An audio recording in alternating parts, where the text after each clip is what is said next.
Welcome to our YouTube channel Theoretical Mantra. आज हम काफी गैप के बाद मिल रहे हैं because I was not going good with my health issues. तो वीडियो स्टार्ट करने से पहले, टॉपिक स्टार्ट करने से पहले आज का मैं आपको बता दूं कि आज जो है हम 12th क्लास की बिजनेस स्टडीज लेकर आए हैं अलॉन्ग विद एचआर। अब आप हमारे चैनल पर 12th क्लास की business studies as per CBSE syllabus आप देख सकते हैं। तो हमारा जो आज का टॉपिक है वो है nature and significance of management. ना व्हाट इज मैनेजमेंट? अगर मैं सिंपल टर्म्स में बात करूं, मैनेजमेंट किसे कहते हैं? आप जब किसी चीज को मैनेज कर रहे हैं या उसका आप कंट्रोल कर रहे हैं, ठीक है। तो यहां पर हमने सिंपल टर्म्स में बात करी है that it is a process of administering and controlling, कि जब आप किसी चीज को कंट्रोल कर रहे हैं या मैनेज कर रहे हैं, बी इट आप अपनी ऑर्गेनाइजेशन में बात कर रहे हैं मैनेजमेंट की, या आप अपने होम, अपने घर पे बात कर रहे हैं, राइट। ये तो नहीं है कि सिर्फ आप ऑर्गेनाइजेशन में ही मैनेजमेंट करते हैं, घर में भी मैनेजमेंट की बहुत जरूरत होती है, आपकी लाइफ में मैनेजमेंट की बहुत जरूरत है। तो मैनेजमेंट इज ऑल अबाउट कि आप जब किसी चीज को कंट्रोल कर रहे हो एक डिसिप्लिन मेंटेन करने के लिए, एक अच्छे रिजल्ट्स अचीव करने के लिए, आप इसका बेस्ट से बेस्ट यूज कर रहे हो, दैट इज मैनेजमेंट। तो अगर मैं बात करूं यहाँ पर कि एक ऐसा प्रोसेस है जिसमें आप कंट्रोल कर रहे हो और एडमिनिस्टर कर रहे हो क्या, अफेयर्स ऑफ ऑर्गेनाइजेशन, ऑर्गेनाइजेशन की जितनी भी एक्टिविटीज हैं उनको कंट्रोल करना, दैट इज मैनेजमेंट। और मैनेजमेंट कौन करता है? The manager, right. So it is a process of planning, organising, staffing, directing, controlling and coordinating the activities of business. अब ये बात आती है, मैंने यहाँ पर ये 5 चीजें मेंशन करी हैं। तो ये 5 चीजें क्या हैं? These are the functions of organisation, ठीक है। तो अब मैं ये 5 फंक्शन जो है वो धीरे धीरे डिस्क्राइब करेंगे हम आगे नेक्स्ट वीडियोस में, बट यहाँ पर अभी बात हो रही है किसकी? मैनेजमेंट की। सो मैनेजमेंट बेसिकली मैंने ये डेफिनेशन बताई आपको कि एक सबसे पहले तो एक प्रोसेस है। प्रोसेस किस चीज का? इन 5 फंक्शंस को परफॉर्म करने का, जिसमें आप प्लान करते हो अपनी एक्टिविटीज को कैसे आपने करना है, फिर उसी प्लानिंग को, उसी आइडिया को ऑर्गेनाइज कैसे करना है, ऑर्गेनाइज करने के बाद स्टाफिंग, कि आपकी ऑर्गेनाइजेशन में जो आपको स्टाफ चाहिए किस चीज के लिए, उस एक्टिविटी को परफॉर्म करने के लिए, फिर उनके बाद उनको डायरेक्शन प्रोवाइड करना, फिर उनको कोऑर्डिनेट करके चलना कि आपने डायरेक्शन दे दी है, अब आपको हर लेवल के बीच में कोऑर्डिनेशन रख के चलना है और उनकी एक्टिविटीज को कंट्रोल करना। सो दैट इज ऑल मैनेजमेंट। और उसको किस तरीके से, ताकि आपका जो काम है वो किस तरीके से हो जाए, एफिशिएंट और इफेक्टिव मैनर में। Now what is efficient and effective? अब मैं इसका आपको डिफरेंस एक्सप्लेन करूंगी कि एफिशिएंट और इफेक्टिव में क्या डिफरेंस है। तो अब आता है इफेक्टिवनेस और एफिशिएंसी। इफेक्टिवनेस और एफिशिएंसी का मतलब और उसके बीच का डिफरेंस नाम से ही डिफाइन हो रहा है। अभी डबल ई में बहुत कंफ्यूजन होता है, तो क्लियर करके चलना। Effectiveness and efficiency. इफेक्टिवनेस में आप क्या देख रहे हो कि क्या चीज में कितनी क्वालिटी है, कितना इफेक्टिव है, राइट। तो इसमें कहता है वो कि achieving the desired result that is wanted. Under effectiveness क्या होता है कि आप जब काम को इफेक्टिवली कर रहे हो तो उसमें आप ये देखते हो कि आपने जो एक टारगेट सेट करा है, ठीक है, आपने ये कहा कि मेरे को ये काम को इस तरीके से करना है, मैंने एक टारगेट सेट कर लिया और इतने टाइम में करना है, तो आपने वो टारगेट अचीव करा। तो इट इज अबाउट कि आप इसमें अचीव कर रहे हो रिजल्ट्स को जो आप चाहते हो। It is effectiveness. अगर आप वो चीज अचीव कर रहे हो जो आप चाहते हो, डिजायर्ड रिजल्ट आ रहे हैं, तो that means you are effective. और अगर आप एफिशिएंसी की बात करो तो that is capable of producing result without wasting resources. यहां पर हम बात कर रहे हैं कि यहां पर हमने क्या करना है, रिसोर्सेज को कम से कम यूटिलाइज करना है, उनका मतलब ज्यादा से ज्यादा यूटिलाइज करके कम से कम वेस्टेज करनी है, ठीक है। तो इसके अंदर हमारे को रिसोर्सेज लाइक हमने अपनी मनी वेस्ट नहीं करनी, ज्यादा कॉस्ट कटिंग करके चलनी है, हमें अपना टाइम ध्यान में रखना है, हमें हमारे रिसोर्सेज को ध्यान में रख के चलना है, बिकॉज आपने ये चीज पढ़ी है कि हमारे जो रिसोर्सेज है वो ऑलरेडी ही बहुत स्कैर्स है, ठीक है। तो कैपेबल ऑफ प्रोड्यूसिंग रिजल्ट्स, अगर आप एफिशिएंट हो तो दैट मीन्स आप जो है वो काम जो है, रिजल्ट जो आउटपुट प्रोड्यूस कर रहे हो वो बिना वेस्टेज के, ज्यादा से ज्यादा आप मैक्सिमम आउटपुट प्रोड्यूस कर रहे हो मिनिमम वेस्टेज से। आपकी जो रिसोर्सेज है वो कम वेस्ट हो रहे हैं। तो क्लियर हुआ फर्स्ट पॉइंट कि दैट इज इसमें आप अचीव कर रहे हो जो आप चाहते हो, जो आपने सोचा है टारगेट, और इसमें आप क्या कर रहे हो, बिना रिसोर्सेज को वेस्ट करे मैक्सिमम से मैक्सिमम आउटपुट प्रोड्यूस कर रहे हो। बात आती है इफेक्टिवनेस की वापस से कहता है कि completing the target in a qualitized manner no matter what the cost is. अब इसके अंदर क्या है कि आपको इफेक्टिवनेस में क्वालिटी लेकर आनी है अपने काम में, इररिस्पेक्टिव ऑफ आप कॉस्ट नहीं देखोगे कि आपका कितना पैसा लग रहा है उसमें। क्यों? क्योंकि आपने वो टारगेट जो अचीव करना है वो एक इफेक्टिव वे से करना है, क्वालिटी होनी चाहिए आपके काम में। तो यहाँ पर हमारी जितनी मर्जी कॉस्ट लग जाए, आपके जितने पैसा लग जाए, you will not think about it, you will not think about the resources, so that is effectiveness because you are producing the quality over here. और अगर मैं यह बात करूं कि इफिशियंसी में, कि completing the job in a cost effective manner. Cost effective मैंने आपको बताया कि आप जो है यहाँ पर वेस्टेज कम से कम कर रहे हो और ज्यादा से ज्यादा रिजल्ट प्रोड्यूस कर रहे हो। ठीक है, तो यहाँ पर हमने कॉस्ट का ध्यान नहीं रखा, लेकिन यहाँ पर हमने कॉस्ट का ध्यान रख के चलना है। नेक्स्ट इज, अब ये पॉइंट जो है थोड़ा सा कंफ्यूजिंग है, समझ के चलना। कहता है इफेक्टिवनेस में डूइंग द राइट थिंग्स और एफिशिएंसी में डूइंग द थिंग्स राइट। सिर्फ वर्ड्स का आगे पीछे से मतलब बदल जाता है। कैसे? कि इफेक्टिवनेस में आप राइट चीजें कर रहे हो, doing the right things, that is आप जो है वो क्वालिटी काम कर रहे हो, काम को अच्छे से कर रहे हो, सही चीजें कर रहे हो। ठीक है, इसमें इफेक्टिवनेस में क्या कर रहे हो? सही चीजें कर रहे हो। जैसा प्रोसेस है वैसे प्रोसेस बाय स्टेप आप हर एक चीज सही करके चल रहे हो। और इसमें डूइंग द थिंग्स राइट में क्या है कि इसमें चीजों को सही करना। चीजों को सही कैसे कर रहे हो आप इसमें? कि कम से कम रिसोर्सेज का यूज करके। जैसे फॉर एग्जांपल आपके पास इतना मनी नहीं है, ठीक है, तो आप उसमें सही से इस्तेमाल कैसे कर रहे हो चीजों को, और जिससे आपका मैक्सिमम से मैक्सिमम आउटपुट आ जाए। सो बेसिकली इसमें doing the right things and this is about doing the things right. So this was the difference between effectiveness and efficiency. अब हमने बात करी इसमें इफेक्टिवनेस और एफिशिएंसी की, तो हम मैनेजमेंट से कैसे रिलेट करेंगे कि मैनेजमेंट के अंदर आप किसी चीज को इस तरीके से, आप अपनी एक्टिविटीज ऑफ ऑर्गेनाइजेशन को इस तरीके से मैनेज करो, इस तरीके से कंट्रोल करो, ताकि आपका जो काम है, आपका जो काम है, एक्टिविटीज है ऑर्गेनाइजेशन की, वो इफेक्टिवली और एफिशिएंटली अचीव हो। अब एक पर्सन को इफेक्टिव और एफिशिएंट होना दोनों ही बहुत जरूरी है, ताकि आप जो है वो अच्छे से अच्छा काम, क्वालिटाइज्ड वर्क भी दो, और लेकिन रिसोर्सेज का भी कम से कम यूज करो। दो it is little bit problematic कि एक बंदा जो इफेक्टिव है वो एफिशिएंट भी हो, लेकिन it is about management only कि आप दोनों के बीच में बैलेंस को मेंटेन करके चले। Now next is we talk about characteristics of management. Now features of management. अब हमने बात करनी है मैनेजमेंट के फीचर्स क्या है। First feature is it is all pervasive. Pervasive is something कि जो कि यूनिवर्सल है या फिर प्रेजेंट एवरीवेयर है। अब मैनेजमेंट परवेसिव फंक्शन कैसे है? अब चाहे वो आपकी बिजनेस एक्टिविटीज हो, ठीक है, या आपकी नॉन बिजनेस एक्टिविटीज हो, लाइक चाहे किसी ऑर्गेनाइजेशन की एक्टिविटी के बारे में बात कर रहे हैं, या आपकी हाउस होल्ड एक्टिविटीज के बारे में बात कर रहे हैं, या फॉर एग्जाम्पल हम स्कूल की एक्टिविटीज के बारे में बात कर रहे हैं, और अदरवाइज आपकी कोई अदर हॉस्पिटल्स हो गए, ठीक है। तो बेसिकली यहाँ पर हमने कहा कि ये ऑल परवेसिव है। मैनेजमेंट जो है वो all pervasive, it is present everywhere. तो कहीं भी, किसी भी प्लेस पे, चाहे वो कैसी भी ऑर्गेनाइजेशन हो, कहीं भी आप किसी भी एक्टिविटी को जो है मैनेज करके चलना बहुत जरूरी है। मैनेजमेंट नहीं होगी तो आपका कुछ भी नहीं है। Anything minus management is zero.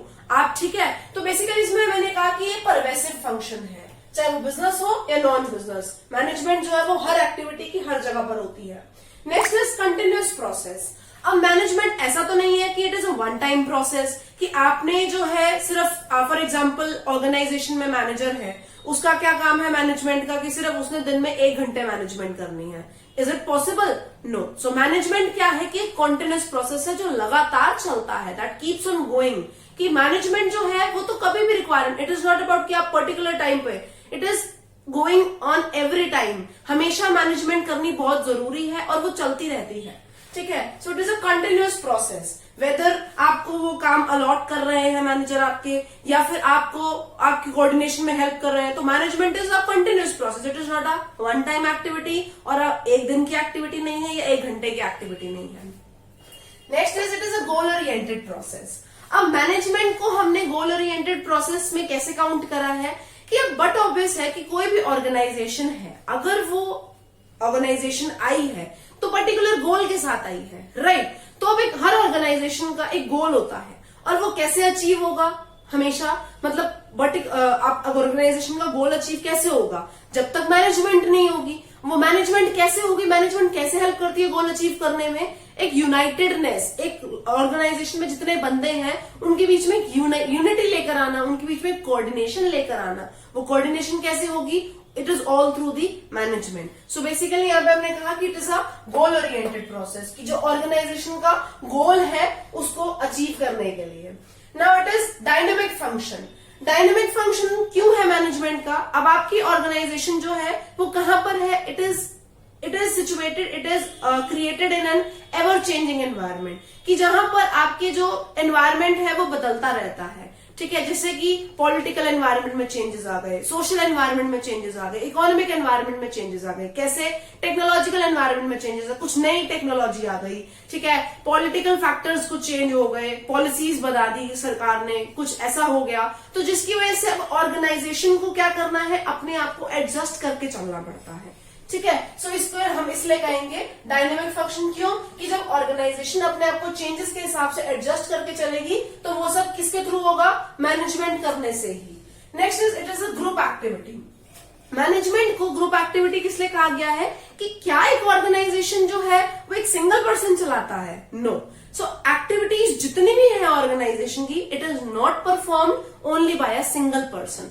बहुत सारे लोग चाहिए, बहुत सारे डिपार्टमेंट्स चाहिए, ठीक है। अब एक ऑर्गेनाइजेशन में प्रोडक्शन डिपार्टमेंट भी है, फाइनेंस डिपार्टमेंट भी है, सेल्स डिपार्टमेंट भी है, तो इट इज बेसिकली कि बहुत सारे डिपार्टमेंट है। तो हमारे को यहाँ पर सिर्फ एक सिंगल इंडिविजुअल जो है वो एक्टिविटी परफॉर्म नहीं करता, it is a group activity, कि जहां पर अलग अलग डिपार्टमेंट्स, अलग अलग ग्रुप्स के पीपल इकट्ठे मिलकर मैनेज करते हैं एक्टिविटीज को, हमारे किस लिए, गोल को अचीव करने के लिए। सो it is a group activity, ठीक है, not a single person activity.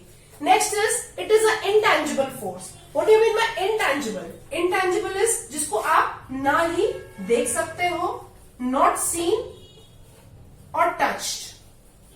Intangible is something कि जिसको आप ना देख सकते हो, ना टच कर सकते हो, only you can feel. तो क्या ऑर्गेनाइजेशन में अगर आप मैनेजमेंट कर रहे हो तो क्या आप उसे टच कर सकते हो? नो। फील कैसे होती है, अब वो बताते हैं। फील कैसे, अब इंटेंजिबल फोर्स कैसे कहा गया है, how can you feel the management, कि बट ऑब्वियस है अगर आपके एम्प्लॉयज खुश है ऑर्गेनाइजेशन में, ठीक है, आपकी एक्टिविटीज जो है वो अच्छे से हो रही है, प्रॉफिट आ रहा है, कंपनी को प्रॉफिट अर्न हो रहा है, मैक्सिमाइज हो रहा है, आपका गोल अचीव हो रहा है, तो दैट मीन्स क्या है, सीधा सीधा रिलेशन जाता है कि एक्टिविटीज की मैनेजमेंट अच्छे से हो रही है, मैनेजमेंट अच्छे से हो रही है तो एक्टिविटीज अच्छे से परफॉर्म हो रही हैं, हमारे जो गोल्स हैं वो अचीव हो रहे हैं, एम्प्लॉयज हैप्पी हैं क्योंकि उनके पर्सनल गोल्स अचीव हो रहे हैं, वो सेटिस्फाई हैं, ठीक है। तो basically it is an intangible force, जिसमें आप मैनेजमेंट को आप देख नहीं सकते, आप उसको टच नहीं कर सकते, आप उसको सिर्फ फील कर सकते हो। Next is it is a multi dimensional. Now it is a multi dimensional activities, कि अब इसमें आपने कहा कि सिर्फ एक डायमेंशन में काम नहीं करती मैनेजमेंट, कि सिर्फ एक चीज के डायमेंशन कर रही, सिर्फ एक्टिविटीज की। It is a multi dimensional feature. कैसे, कि जिसमें आप मैनेजमेंट कर रहे हो ना कि सिर्फ एक्टिविटीज की, management of work, management of people and management of operations. Management of work क्या कहता है? नाउ वर्क इज अबाउट कि आपकी जो ऑर्गेनाइजेशन में काम है आपका और एक्टिविटीज जो भी हैं उनके बीच में कैसे एक मैनेजमेंट लेकर आना, ठीक है, जो आपकी ऑर्गेनाइजेशन काम कर रही है। फॉर एग्जाम्पल मैंने कहा कि अब स्कूल की बात करते हैं, स्कूल का मोटिव क्या है कि हाई क्वालिटी एजुकेशन प्रोवाइड करना, तो उनका काम कैसे वो मैनेज कर रहे हैं। Now management of people is about कि आपकी जो ऑर्गेनाइजेशन में लोग हैं वो डिफरेंट डिफरेंट बैकग्राउंड से आते हैं, सबकी अपनी अपनी नीड्स होती हैं, तो उनको भी मैनेज करके चलना और उनको एज एन एक वन लेकर चलना, ताकि हमारा जो मेन पर्पस है वो अचीव हो। तो उनकी मैनेजमेंट भी करनी बहुत जरूरी है, क्योंकि हर एक इंडिविजुअल का अपना अपना सेंस ऑफ इंटरेस्ट होता है, उनकी अपनी अपनी नीड्स होती हैं, तो इन सबको इकट्ठे लेकर चलना, it is all about management of people. And management of operations is about जो डिफरेंट डिफरेंट डिपार्टमेंट्स हैं, सेल्स हो गया, फाइनेंस हो गया, मैन्युफैक्चरिंग डिपार्टमेंट हो गया, इन सब का भी आपस में कोऑर्डिनेशन होना बहुत जरूरी है, ठीक है। अब जैसे मैन्युफैक्चरिंग होगी तो ही तो पैकेजिंग होगी, तभी ही तो सेल्स होगी। The objectives of management. अब हमारा जो टॉपिक है मैनेजमेंट का ऑब्जेक्टिव्स क्या है, हमारा बेसिकली उद्देश्य क्या है मैनेजमेंट को करने का। ठीक है, तो फर्स्ट इज ऑर्गेनाइजेशनल ऑब्जेक्टिव। आप मैनेजमेंट कर रहे हो ऑर्गेनाइजेशन ऑब्जेक्टिव को ध्यान में रखते हुए, जिसमें आप क्या करते हो, अपनी ऑर्गेनाइजेशन के फिजिकल रिसोर्सेज और ह्यूमन रिसोर्सेज का यूज करते हुए अपने ऑब्जेक्टिव्स, 3 ऑब्जेक्टिव्स को ध्यान में रखते हुए इनको अचीव करते हो। कैसे? ऑर्गेनाइजेशन का फर्स्ट ऑब्जेक्टिव क्या है? सर्वाइव करना। सर्वाइवल इज, अब ये तो नहीं है कि ऑर्गेनाइजेशन जो है आई है, अगर क्रिएट हुई है, इट इज नॉट अबाउट कि सिर्फ 1 या 2 साल के लिए। हर ऑर्गेनाइजेशन जो आती है वो लॉन्ग टर्म के लिए सोचती है, और लॉन्ग रन में कैसे जा सकती है ऑर्गेनाइजेशन? गुड मैनेजमेंट से, पॉजिटिव डिसीजंस लेके। ठीक है, तो first objective of organization objective is the survival of the organization, कि ऑर्गेनाइजेशन जो है वो लॉन्ग रन के लिए सर्वाइव करे। ठीक है, नेक्स्ट आता है प्रॉफिट। प्रॉफिट को जो है वो बिजनेस का लाइफ ब्लड कहा गया है। क्यों? कि अगर ऑर्गेनाइजेशन में प्रॉफिट ही नहीं होंगे, अगर कंपनी लॉस में चल रही है, ऑर्गेनाइजेशन लॉस में चल रही है, तो क्या वो लॉन्ग रन में जा सकेगी? नहीं। क्या वो ऑर्गेनाइजेशन में एम्प्लॉइज को सैलरीज दे सकेगी? नहीं। तो ऑर्गेनाइजेशन एग्जिस्ट ही नहीं कर पाएगी ढंग से। तो profit is most important part. तो ये मेन ऑब्जेक्टिव जो ऑर्गेनाइजेशन का, कि वो जिसके लिए आई है प्रॉफिट अर्न करेगी। तो ये कैसे हो सकता है? अच्छी मैनेजमेंट से। अगर एक्टिविटीज की मैनेजमेंट कोऑर्डिनेशन अच्छी है, पीपल की कोऑर्डिनेशन अच्छी है, मैनेजमेंट अच्छे तरीके से हो रही है, तो बट ऑब्वियस है आप अच्छे रिजल्ट्स अचीव करेंगे। दैट इज, आपकी कंपनी जो है वो अच्छा प्रॉफिट अर्न करेगी। Next is growth. अब ये तो नहीं है कि आप ऑर्गेनाइजेशन में चलो ठीक है प्रॉफिट्स हो रहे हैं, तो बट आप ग्रोथ की तरफ भी ध्यान देते हो। इट इज नॉट अबाउट कि आपने जिस लेवल से स्टार्ट करा था आप उसी लेवल पे स्टेबल रखना चाहते हो। नो, हर ऑर्गेनाइजेशन जो है वो ग्रो करना चाहती है। अगर उसने 1 साल, अगर उसने 8% प्रॉफिट अर्न करा है, तो वो नेक्स्ट साल वो टारगेट रख के चलेगी कि कम से कम 12 या 15% प्रॉफिट हो। तो growth is very important part. तो ये 3 ऑब्जेक्टिव्स हम कैसे अचीव कर सकते हैं? With a good management. Next आता है कि अब ऑर्गेनाइजेशन की मैनेजमेंट के लिए, ठीक है, सोशल ऑब्जेक्टिव भी बहुत जरूरी है। अब सोसाइटी से social objective is related to the society. Society के साथ चलता है हमारा give and take relationship. So give and take is about कि आप सोसाइटी को एज एन ऑर्गेनाइजेशन आप सोसाइटी से लेते भी हैं और सोसाइटी को देना भी फर्ज है। कैसे? अब ऑर्गेनाइजेशन जो है एज एन सोसाइटी से क्या ले रही है? Resources, that is main, material, labour. कहां से आ रहे हैं? सोसाइटी से। ठीक है, जो मटीरियल्स आ रहे हैं, जो मेन्स आ रहे हैं, ह्यूमन रिसोर्स आ रही है, वो कहां से आ रही है? सोसाइटी से। अब ऑर्गेनाइजेशन जो है वो क्या दे रही है?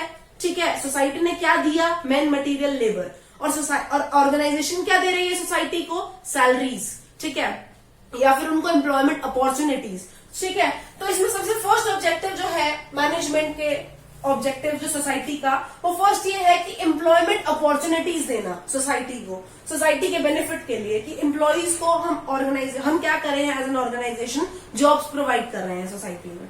Next is improve standard of living. Standard of living कैसे इंप्रूव कर सकते हो? उनको जॉब्स देके, अच्छी सैलरीज देके, और साथ ही साथ उनको हम बेनिफिट्स देके, ठीक है, जिससे उनका अच्छी क्वालिटी ऑफ प्रोडक्ट्स देंगे, जिनसे उनका स्टैंडर्ड ऑफ लिविंग बढ़े।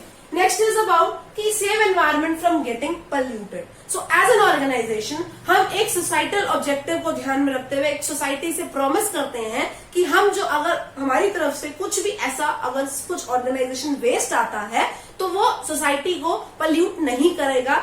सोसाइटी एज एन ऑर्गेनाइजेशन हम एक अच्छे मेजर्स लेके चलेंगे। सो ये एक ऑर्गेनाइजेशन की एज एन सोशल रिस्पॉन्सिबिलिटीज बनती हैं।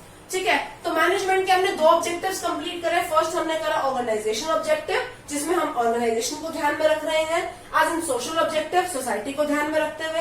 And the next is about personal need. अब आपकी ऑर्गेनाइजेशन में जो एम्प्लॉयज आते हैं वो डिफरेंट बैकग्राउंड से आते हैं, डिफरेंट नीड्स के साथ आते हैं, और आपकी ऑर्गेनाइजेशन अगर उन्होंने ज्वाइन करी है तो उनके कुछ अपने पर्सनल ऑब्जेक्टिव्स भी हैं। पर्सनल ऑब्जेक्टिव्स बोले तो first is financial need. Financial needs होती है हर एक एम्प्लॉय की, कि उनको अच्छी सैलरीज मिले, रिवॉर्ड्स मिले, अदर बेनिफिट्स मिले, कि उनको जैसे क्या आप उसको दे सकते हो, एकोमोडेशन दे सकते हो, चिल्ड्रन अलाउंस दे सकते हो। तो एक एम्प्लॉय की पर्सनल ऑब्जेक्टिव्स जो है उनको भी ऑर्गेनाइजेशन को ध्यान में रखना पड़ता है कि उनको बेटर सैलरीज और अदर बेनिफिट्स दिए जाए। राइट, नेक्स्ट आता है सोशल नीड्स। एक एम्प्लॉय की सिर्फ फाइनेंशियल नीड नहीं होती है, सोशल नीड्स भी होती है। कैसे?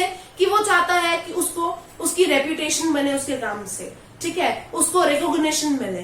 तो इसके लिए ऑर्गेनाइजेशन को ध्यान में रखना है कि वो इस तरीके से मैनेजमेंट करे कि उसके तीनों ऑब्जेक्टिव्स जो है वो अचीव हो जाए, ऑर्गेनाइजेशन के भी, सोसाइटी के भी, और एम्प्लॉय जो काम कर रहा है वो भी सेटिस्फाई रहे और उसके पर्सनल ऑब्जेक्टिव्स भी अचीव हो जाए। So this was all about today's video.